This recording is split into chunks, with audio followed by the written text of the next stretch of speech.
नमस्कार सभी हिंदी काव्य प्रेमियों को। ये मेरी दूसरी काव्य है जो कि एक समाज को जागरण के लिए है। समाज, ऐसा समाज जो हमारे देश का बहुत बेहतर और शिक्षित समाज रहा, जो अभी सोया हुआ है, अपने अस्तित्व को भूल चुका है, उस समाज को जगाने के लिए हमारी ये पंक्तियाँ हैं। हे परशुराम के वंश जगो, मैं तुझे जगाने आया हूँ। हे परशुराम के वंश जगो, मैं तुझे जगाने आया हूँ। मरी सोई इन आत्माओं में मैं दीप जलाने आया हूँ। हे परशुराम के वंश जगो, मैं तुझे जगाने आया हूँ। मरी सोई इन आत्माओं में मैं दीप जलाने आया हूँ। उनकी एक पहचान है, अपनी भूलते जा रहे हैं। अगली लाइन आपको ज़रूर पसंद आएगी। मान नहीं सम्मान नहीं है, मान नहीं सम्मान नहीं या कोई अभिमान नहीं। वे लोग ऐसे सो गए हैं इस समाज में जैसे उनका कोई वजूद ही नहीं है।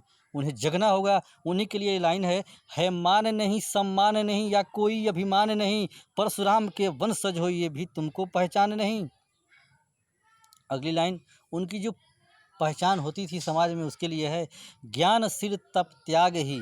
ज्ञानशील तप त्याग ही, उनका यही पहचान था उस समाज का। उसके लिए ज्ञानशील तप त्याग ही है तेरी पहचान सही, अब तक तूने सर्वस्व दिया। उस समाज ने हमारे देश को, हमारे समाज को जगाने के लिए, बढ़ाने के लिए, शिक्षा में जो भी क्षेत्र हो, हर क्षेत्र में उस समाज ने बहुत बड़ा योगदान दिया। फिर भी राजनीति की घिनौनी हरकतों ने उस समाज को इस तरह स्थिर कर दिया है कि उनकी हालत सुसुप्त हो चुकी है। उनके लिए ये लाइन है ज्ञानशील तप त्याग ही है तेरी पहचान सही, अब तक तूने सर्वस्व दिया। अब तक तूने सर्वस्व दिया, पर नहीं दिखा तेरा नाम कहीं, पर नहीं दिखा तेरा नाम कहीं। उनके इतिहास को, हमारे जो नए इतिहास है उसमें इस तरह से धूमिल कर दिया गया कि उनकी कृतियों को धूमिल कर दिया गया है। चलिए अगली लाइन देखते हैं। सतर्क रहो अपने अंदर छुपे जयचंद गद्दारों से। हर समाज में कुछ न कुछ जयचंद होते हैं, गद्दार होते हैं, जो अपनों के ही टांग खिंचाई में सबसे आगे होते हैं। उनके लिए यही है सतर्क रहो अपने अंदर छुपे जयचंद गद्दारों से। देश धर्म और युग हारा है इन चंद चाटुकारों से। चाटुकारिता हमारे समाज की सबसे बड़ी जहर है, जो समाज को तोड़ने और बर्बाद करने में अहम भूमिका निभा रही है। उसके लिए ये है सतर्क रहो अपने अंदर छुपे जयचंद गद्दारों से। देश धर्म और युग हारा है इन चंद चाटुकारों से। शांति शालीन तो बहुत बने, शांति शालीन तो बहुत बने, अब जौहर दिखाना होगा। मान सम्मान की रक्षा हेतु परशुराम बन जाना होगा। अब तक आप लोगों ने, इस समाज के लोगों ने बहुत शांति संयम से काम लिया है। कुछ लोग हैं जो उसके विरोध में हथियार उठाए हैं, जिनको लोग अपराधी बोल देते हैं, परंतु अपराधी वे कैसे बने इसका विचार कोई नहीं करता। उन्हीं के लिए है शांत शालीन तो बहुत बने, अब जौहर दिखाना होगा। मान सम्मान की रक्षा हेतु परशुराम बन जाना होगा। समाज में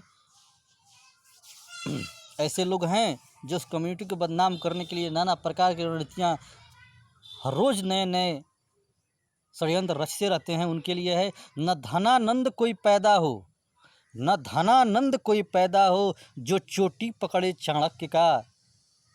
ऐसे लोग हैं जो उनकी जनेऊ, टीका, कलेवा और उनके चोटियों का अपमान करते रहते हैं। उनके लिए यह है न धनानंद कोई पैदा हो, जो चोटी पकड़े चाणक्य का।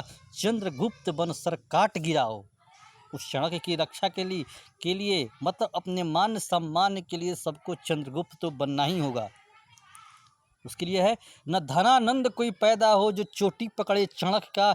चंद्रगुप्त बन सर काट गिराओ, परिचय दो अपने सामर्थ्य का। ये समाज हमारे हिंदू समाज का, हमारे हिंदुस्तान का सबसे समर्थवान समाज था।